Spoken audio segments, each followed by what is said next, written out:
blagoslovljen Bog Izraelu. Evo kukaju na cijene, kako je sve skupo, duž obale. Znači ja sa svojim prijateljem i bratom u Kristu Krešom sjedim, sad mene ovako malo mene, znači evo me tu na plaži, znači lokal na samoj obali, na samoj plaži, znači evo možeš malo, pomakneš se, možeš točat noge, znači ko škroće u Maslenici.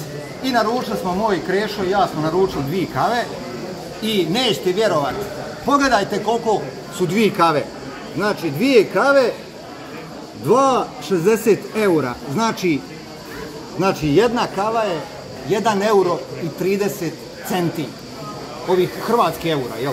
I eto, pa sad, ko kuka, ko plače, kak je skupo, morate znati gdje trebate otići i gdje ćete otići popiti kavu i gdje ćete sjesti, a ne tamo odete pa vas izlevate. Uglavnom, evo, da vidite Maslenicu, nemoj sam ljude snimati okolo da me neko ne... Znači, Maslenica, mjesto gdje žive dobri ljudi, pozdrav, svako dobro.